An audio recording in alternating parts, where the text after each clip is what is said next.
Today's topic is the price of progress.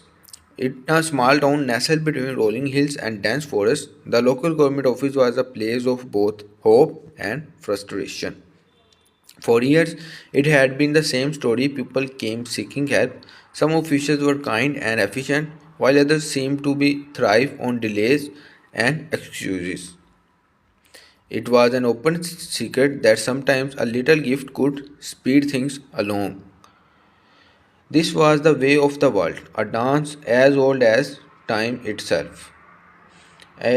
Aduro Morales, a mild middle-aged clerk in the Department of Public Works, had seen it all. He had worked in the office for over a decade, watching as the cost of the living rose steadily while his salary remained stagnant. His wife Maria had been urging him to ask for promotion, but Eduardo knew better. He had seen others try and fail, their requests lost in a maze of paperwork and bureaucracy. One morning, as Eduardo strode through a stack of files, his supervisor, Miss Alves, called him into his office. Alves was a man in his late 50s, which is with a receding hairline and a penchant for expensive hair. His office was cluttered with paperwork, and a faint smell of tobacco lingered in the air. Ajuro always began leaning back in his chair. I have been thinking about your situation. You have been here a long time, and it's only fair that you get a promotion. But you know how these things go. It's not an easy to push through. Eduardo noted his heart sinking. He has heard this speech before. Yes, sir, he said quietly. Smiled, a knowing glint in his eyes. Of course, if you are willing to help me out with a small favor, I might be able to speed things along. You see, my son is getting married next month and I need a new suit. Perhaps you could pick up some fine wool fabric for me when you are in the city next week. Eduardo forced a smile. Of course, sir, I will take care of it.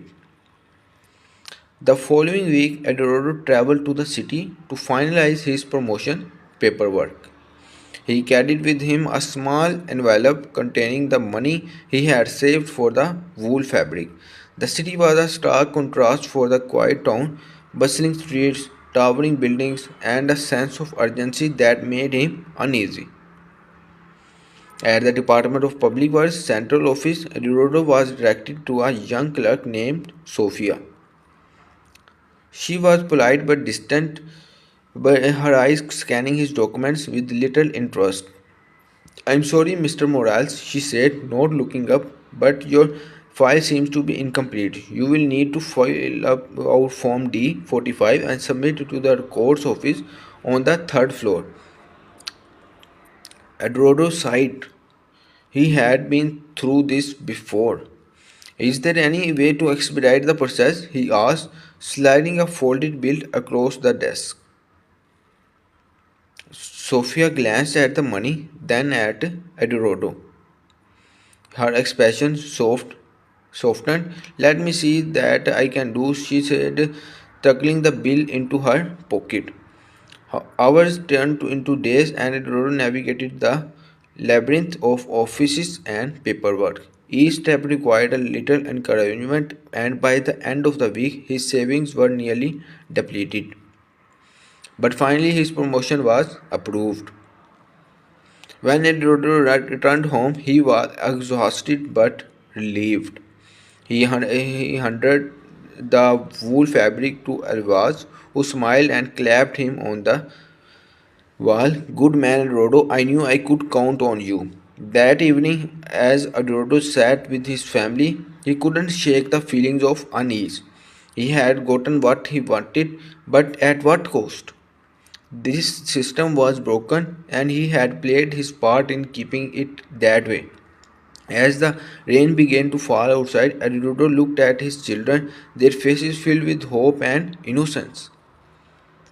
He wondered that kind of world they would inherit, a world where progress came at a price and integrity was often the first casualty.